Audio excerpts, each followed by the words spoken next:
Boa noite a todos. É sempre com muita alegria que nós preparamos um tema para desenvolver aqui nas terças-feiras.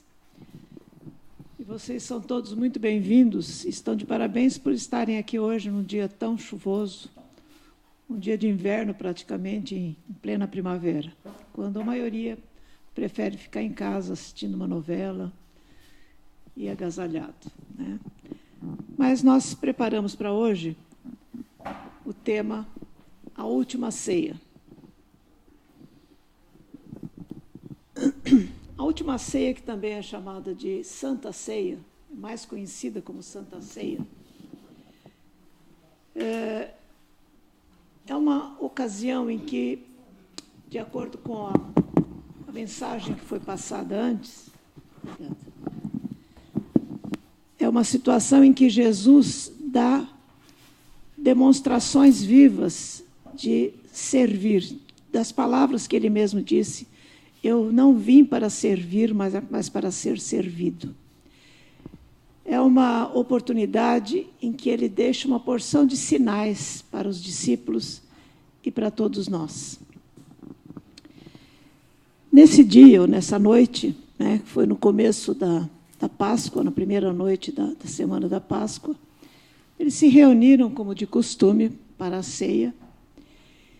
E, segundo Humberto de Campos, no livro Boa Nova, Jesus, nesse dia, estava com um olhar magnético.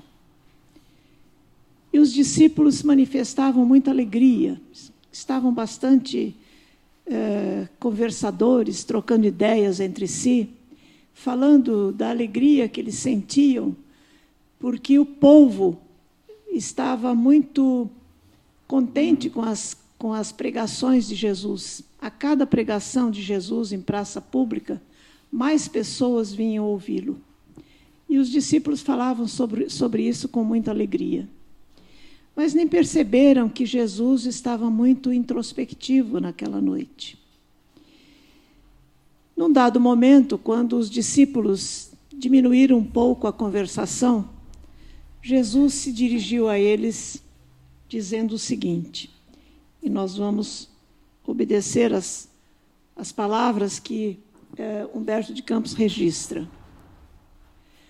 Amados, é chegada a hora em que se cumprirá a profecia da Escritura. Humilhado e ferido, terei de ensinar em Jerusalém a necessidade do sacrifício próprio, para que não triunfe apenas uma espécie de vitória, tão passageira como as edificações do egoísmo ou do orgulho humano.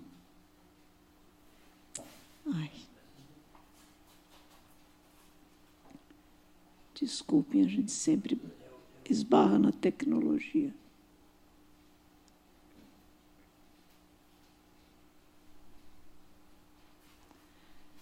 Ele continua dizendo: os homens têm aplaudido em todos os tempos as tribunas douradas, as marchas retumbantes dos exércitos que se glorificaram com os despojos sangrentos, os grandes ambiciosos que dominaram à força o espírito inquieto das multidões. Entretanto, eu vim do meu Pai para ensinar como triunfam os que tombam no mundo, cumprindo um sagrado dever de amor, como mensageiros de um mundo melhor, onde reinam o bem e a verdade. A minha vitória é a dos que sabem ser derrotados entre os homens para triunfarem com Deus, na divina construção de suas obras, imolando-se com alegria para a glória de uma vida maior. Essas palavras causaram muita ansiedade entre os discípulos. Eles ficaram mesmo perturbados com essa declaração de Jesus. Mas ele continuou dizendo: não vos perturbeis com as minhas afirmativas, porque, em verdade, um de vós outros me há de trair. As mãos que eu acariciei voltam-se agora contra mim. Todavia, a minha alma está pronta para a execução dos desígnios do meu Pai. Nesse instante, entre os discípulos começaram a perguntar e a indagar: nossa, como entre nós, um traidor entre nós, como é possível isso? E Filipe perguntou: mas quem será o traidor? Eles estavam revoltados com a informação. André perguntou: serei eu o traidor?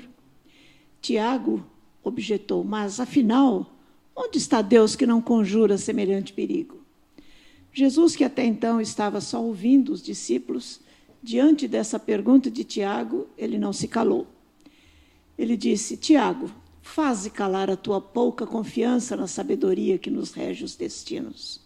Uma das maiores virtudes do discípulo do Evangelho é a de estar sempre pronto ao chamado da providência divina. Não importa onde e como seja o testemunho da nossa fé, o essencial é revelarmos a nossa união com Deus em todas as circunstâncias. É indispensável não esquecer a nossa condição de servos de Deus para bem lhe atendermos ao chamado nas horas de tranquilidade ou de sofrimento. Com essas palavras, Jesus quis dizer que todos os seus discípulos, não só aqueles que conviveram com ele quando ele aqui estava encarnado, mas todos nós que seguimos o seu Evangelho e que devemos nos considerar também discípulos de Jesus, devemos ter essa fé, essa certeza de que nada acontece por acaso, de que tudo na vida acontece com algum propósito. E se nós acreditamos em Deus, se nós confiamos que Deus é o exemplo maior de tudo, que Deus não é injusto em nenhuma situação, por mais difíceis que sejam as circunstâncias que nós enfrentemos, deve haver um propósito por trás disso. Então, Tiago, naquele momento, demonstrou a falta de fé, e Jesus reagiu dessa maneira, também no intuito de deixar essa lição para nós todos. Mas João, que até então não havia se manifestado, perguntou para Jesus, considerando que isso seria um escândalo, por que entre os discípulos não poderia ser uma outra pessoa de fora, um judeu qualquer que estava na perseguição de Jesus mesmo, mas tinha que ser alguém do colégio dos discípulos? E ele pergunta, por que justamente um dos discípulos deveria ser o traidor? Ao que Jesus serenamente responde, em verdade, cumpre-me afirmar que não me será possível dizer-vos tudo agora. Entretanto, mais tarde enviarei o Consolador, que vos esclarecerá em meu nome, como agora vos falo em nome de meu Pai. E ele continuou a conversar com João, porque até então João parecia ser o único dos discípulos que estava interessado em aproveitar ao máximo a presença de Jesus. Parecia que era o único que tinha entendido realmente o que Jesus disse na primeira mensagem, que ele partiria logo, ele não iria permanecer por muitas horas mais. Ele não estava dizendo que ia partir daqui um mês, daqui uma semana. Ele estava dizendo que ia partir logo mesmo. E João entendeu isso. Então ele continuou dizendo, ouve, João, os desígnios de Deus, se são insondáveis, também são invariavelmente justos e sábios. O escândalo desabrochará em nosso próprio círculo bem-amado, mas servirá de lição a todos aqueles que vierem depois de nossos passos no divino serviço do Evangelho. E ele continua dizendo, eles compreenderão que para atingirem a porta estreita da renúncia redentora, onde encontrar muitas vezes o abandono, a ingratidão e o desentendimento dos seres mais queridos. Isso revelará a necessidade de cada qual firmar-se no seu caminho para Deus, por mais espinhoso e sombrio que ele seja.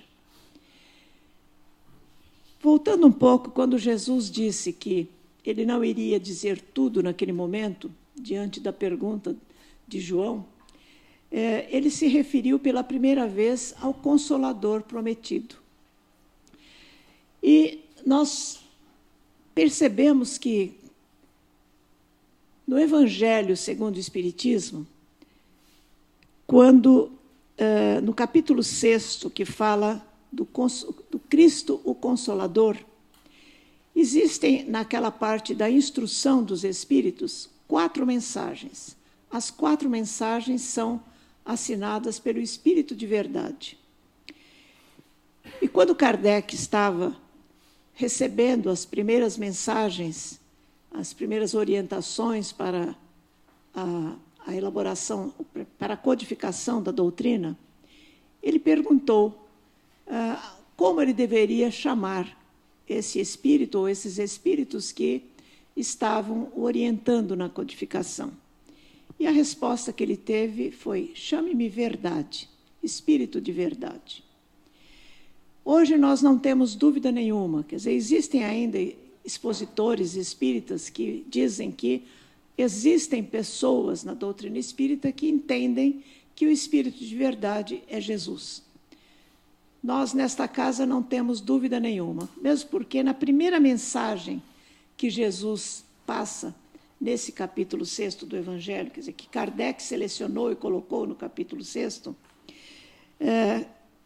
a mensagem que foi psicografada em 1860, em Paris, ele começa dizendo: venho como outrora entre os filhos desgarrados de Israel, trazendo a verdade e disseminando as trevas, e dissipando as trevas.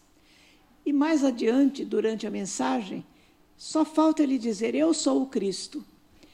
Mas nós temos essa convicção hoje de que realmente o Espírito Verdade é Jesus. E aqui, quando ele diz que ele está conversando com João aqui, é uma conversa íntima, porque nesse momento os demais discípulos estavam numa conversa muito acirrada, né? Eles estavam muito preocupados, não com a partida de Jesus. É claro que eles não queriam perder a presença de Jesus, mas a maior preocupação deles era com o que ia acontecer com eles quando Jesus partisse. E nesse momento, então, Jesus se levantou ante o espanto geral dos discípulos, pegou do pão que eles costumavam, na ceia, dividir o pão, não é? E Jesus partiu o pão e foi distribuindo a cada um dos discípulos. E disse: tomai e comei, este é meu corpo. Em seguida, ele pegou uma bilha de vinho e, servindo também os copos presentes, disse aos discípulos: bebei, porque este é o meu sangue, dentro do Novo Testamento, a confirmar as verdades de Deus. Essa questão do corpo e do sangue de Jesus é o maior símbolo dessa noite, né? É uma simbologia que nem todos, no momento, entenderam. Principalmente Simão Pedro, que não teve dúvidas em demonstrar a sua ignorância em relação à simbologia e perguntou: mestre, o que vem a ser isso? E Jesus, então, explicou: amados, está muito próximo o nosso último instante de trabalho em conjunto. E quero reiterar-vos as minhas recomendações de amor feitas desde o primeiro dia do apostolado. Jesus, durante todo o seu apostolado, durante os 3 anos em que ele pregou o amor, ele insistia nessas recomendações do amor ao próximo, não só falando sobre isso, como exemplificando nos seus atos também. Este pão significa o do banquete do Evangelho. Este vinho é o sinal do espírito renovador dos meus ensinamentos. Constituirão o símbolo da nossa comunhão perene no sagrado idealismo do amor, com que operaremos no mundo até o último dia. Todos os que partilharem conosco, através do tempo, desse pão eterno e desse vinho sagrado da alma, terão o espírito fecundado pela luz gloriosa do reino de Deus, que representa o objetivo santo dos nossos destinos. Todas as vezes que Jesus se referia ao reino, falando com os seus discípulos, os discípulos pensavam na expectativa que eles tinham, antes mesmo deles reconhecerem em Jesus o Messias. Porque nas Escrituras eles viam as profecias que anunciavam a vinda de um Messias, que iria ser aquele que traria as mensagens do reino de Deus. E eles esperavam, então, que esse reino fosse, ou melhor, que esse Messias fosse um rei, que fosse organizar Israel como um país mesmo, e que Jesus seria esse rei, e que eles, durante esse período todo em que eles estavam acompanhando Jesus, eles alimentavam a expectativa de que cada um deles, porque eles eram os principais para Jesus. Então, como acontece hoje, por exemplo, entre os candidatos aos governos dos mais diversos cargos de um governo, de um país qualquer, de um estado ou mesmo de um município, né? Acontece isso, quer dizer, as pessoas que trabalham em prol daquele candidato alimentam a expectativa de ter um cargo ao lado daquele governante, né?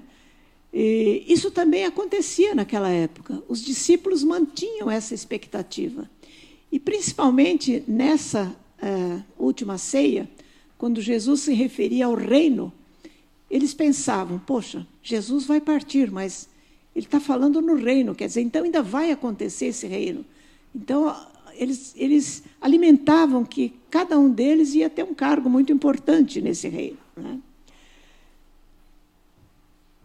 E pensando, Jesus se referindo nesse momento à multidão de espíritos que envolvem a Terra, porque hoje nós sabemos que Jesus é o governador planetário, ele é o governador do nosso planeta. Mas ele não só governa o planeta dos encarnados, ele governa todos os espíritos vinculados ao planeta, e quem sabe até alguns outros planetas mais próximos da Terra.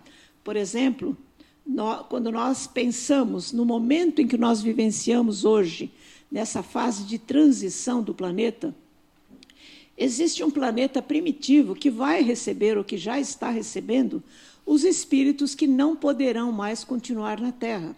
Quando Jesus disse, os bons herdarão a Terra, foi a isso que ele se referia.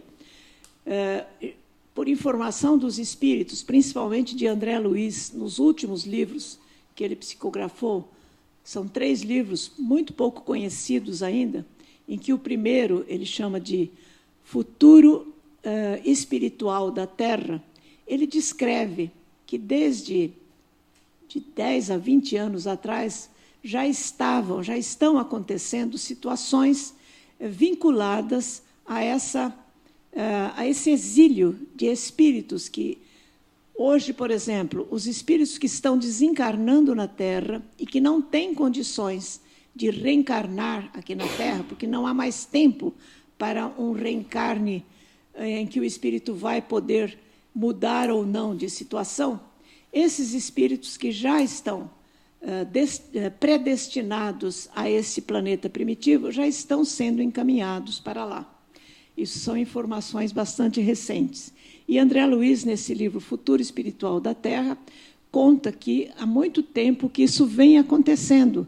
E, desde esse tempo, muitos espíritos estão sendo preparados no plano espiritual para uma última chance de se arrependerem, mesmo no plano espiritual, para poderem permanecer na Terra. Mas aqueles que não têm, que já escolheram mesmo continuar praticando o mal, continuar investindo no mal, esses já estão sendo dirigidos a esse planeta primitivo. Então, se referindo a isso, Jesus disse, imenso é o trabalho da redenção, mesmo porque tenho outras ovelhas que não são deste aprisco, mas o reino nos espera com a sua eternidade luminosa. Quer dizer, quando ele diz que existem outras ovelhas que ele ele é pastor de muitas ovelhas, essas outras são esses espíritos que estão fora da terra, a maioria espíritos desencarnados. Mas quando ele repete de novo a questão do reino, isso provocou entre os discípulos uma discussão mais intensa ainda. Enquanto ele continuava a conversar com João, que parecia ser o único interessado em usufruir dos últimos momentos das palavras de Jesus, os outros discípulos discutiam, mas assim numa discussão bastante calorosa, e eles diziam, cada um queria ser o mais trabalhador nessa fase em que eles ficariam sozinhos, né? Pareciam até candidatos a algum cargo, e cada um mostrando a sua plataforma para que fossem o mais escolhido. E uns diziam assim, não, nós vamos entrar no templo, a minha intenção é essa, eu vou entrar no templo e nós vamos convencer os judeus a aceitarem o cristianismo, aceitarem o Cristo, porque não existia até então a expressão cristianismo, que surgiu depois com Paulo de Tarso. Mas então, um outro dizia, nós vamos fazer com que eles reconheçam a nossa superioridade espiritual, porque eles eram os mais próximos de Jesus. Jesus partindo, quem é que ficaria no lugar de Jesus? Um deles, com certeza. Então, dali a pouco, Jesus parou a conversa com João e ficou prestando atenção no que eles estavam falando, né? E quando Jesus ouviu um deles dizendo, nós precisamos saber quem é o maior entre nós. Quer dizer, essa expressão já havia sido dita em outras ocasiões. Os discípulos tinham essa tendência de querer ser o maior. E Jesus nunca deixou passar uma situação dessa sem dizer, aquele que quiser ser o maior, seja o menor entre vós. Aquele que quiser ser o primeiro, seja o servo de todos vós. E, nessa ocasião, aconteceu isso de novo. Jesus ficou muito entristecido, percebendo que, na sua última noite, junto aos discípulos, eles ainda não haviam entendido completamente a sua mensagem. Então, ele disse... desculpa, não é aqui. Aí, o que aconteceu? Quando Jesus, muito entristecido e sentindo muita piedade dos discípulos, ele se levantou. Os discípulos ficaram assustados, né? No meio da ceia, Jesus se levanta assim, de repente tira a túnica, pega uma toalha e amarra na cintura. Esse era um gesto que os servos faziam quando os senhores chegavam da rua. Era uma cerimônia normal, né? Os poderosos, todos tinham servos, com certeza, já se assentavam em um lugar e ficavam esperando que o servo viesse lavar os seus pés. E o gesto do servo era esse, ele amarrava à cintura a toalha para enxugar os pés do Senhor. Jesus fez exatamente isso, numa demonstração do que ele esperava que os discípulos fizessem daí por diante, que era uma demonstração de humildade. Aí, alguns discípulos reagiram. Quando chegou na vez de Pedro, por exemplo, isso conta João no Evangelho. Na Boa Nova não existe bem essa expressão, mas nós achamos interessante essa lembrança de João. Porque, vamos fazer um parêntese aqui. Nós sabemos que Humberto de Campos, quando escreveu esse livro Boa Nova, ele, estando no plano espiritual, com certeza teve acesso e vivenciou essas cenas todas, né? Nós não sabemos como é que funciona isso, mas se nós aqui na Terra hoje já temos uma tecnologia tão avançada, né, nesses últimos 50 anos, se alguém dormiu 50 anos atrás e acordou agora, fica embasbacado, porque o progresso foi tremendo, né? Imagine no plano espiritual como não deve ser a tecnologia existente lá de há muito tempo, né? Então, com certeza, os espíritos que vivenciam situações, por exemplo, Emmanuel descrevendo Paulo e Estevão com todos aqueles detalhes, né? Humberto de Campos descrevendo a Boa Nova, também, em cada situação, ele descreve o diálogo. Como é que ele poderia adivinhar tudo isso? a maioria dessas coisas que Humberto de Campos escreve não está no Evangelho. Pouquíssimas coisas. Essas cenas da última ceia mesmo, pouquíssimos registros existem sobre isso. E Humberto de Campos deve ter tido muito mais chance de conseguir informações mais verdadeiras para nós, né? Mas, no Evangelho de João, ele descreve essa cena, que, quando chegou a vez de Pedro, Pedro se recusou, falou, não, os meus pés o senhor não vai lavar. Aí ele falou, se eu não lavar os teus pés, você não será meu discípulo. Porque esta simbologia da lavagem dos pés é muito importante. E você vai passar para a história como se não fosse meu discípulo. Aí diz que Pedro falou assim, tá bom, então não me lave só os pés, me lave as mãos, me lave o corpo inteiro, me lave a alma. Quer dizer, ele ficou entusiasmado, porque deixar de ser discípulo de Jesus jamais, né? E Jesus, então, lavou também os pés de Pedro, todos eles, inclusive Judas, que, quando Jesus anunciou que um deles iria traí-lo, o único que não manifestou espanto foi Judas. Ele tentou disfarçar, porque, se ele ficasse muito tranquilo, ou muito como que ele já sabia da história, iriam desconfiar dele. Mas ele já havia entabulado com os doutores do templo tudo o que iria acontecer. Só faltava o ato do beijo, né, para identificar Jesus.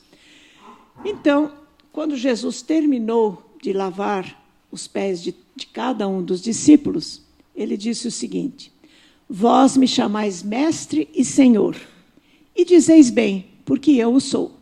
Se eu, senhor e mestre, vos lavo os pés, deveis igualmente lavar os pés uns dos outros no caminho da vida.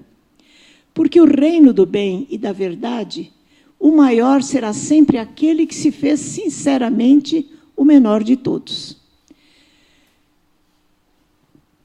Essa é a história da última ceia. Nós tiramos aí muitos ensinamentos, né? Toda essa simbologia que nós precisamos estar atentos, porque a maioria de nós ainda tem muita dificuldade, mesmo a Terra já estando num processo praticamente final dessa passagem de um planeta de provas e expiações para um planeta de regeneração. Eu digo final porque André Luiz, no livro que eu acabei de falar agora, O Futuro Espiritual, obrigado, O Futuro Espiritual da Terra, ele diz que não vai demorar 100 anos, porque esse livro foi escrito pelo menos há uns 20 anos atrás. Ele foi editado pela Dufaux agora em 2016. Mas André Luiz começou a escrever esse livro quando ele participou da reencarnação de Lísias. O Lísias, que foi enfermeiro dele no livro Nosso Lar. E foi amigo dele durante todo o tempo em que eles conviveram em Nosso Lar. E ele, então, foi convidado por não me lembro agora, um dos ministros que acompanhou a reencarnação de Lísias, convidou André Luiz para participar também desse processo reencarnativo de Lísias. E isso aconteceu em 1970. Ele faz os cálculos, André Luiz, quando ele, na apresentação do livro, ele declara isso, que quando ele conviveu com André Luiz, com o Lísias, no início, que foi quando ele escreveu Nosso Lar, Lísias disse para André Luiz que ele, Lísias, reencarnaria dali a 30 anos. E o Nosso Lar foi escrito, quer dizer, André Luiz vivenciou, foi recuperado nas trevas e tudo mais, na década de 30. Ele escreveu e foi editado o livro Nosso Lar na década de 40. Então, ele falou, 30 anos, nós estamos em 1970. É lógico que esse livro não terminou de ser escrito em 1970, mas a época foi mais ou menos essa. O médium que psicografa esse livro é o Saulo Gomes, um psicólogo que tem livros próprios escritos e que faz parte da editora Dufaux. Enfim, todo esse conteúdo está em Boa Nova, do Humberto de Campos, e no Evangelho segundo o Espiritismo. Eu agradeço a presença de todos e sugiro que todos nós reflitamos sobre esses ensinamentos de hoje. Muito obrigada.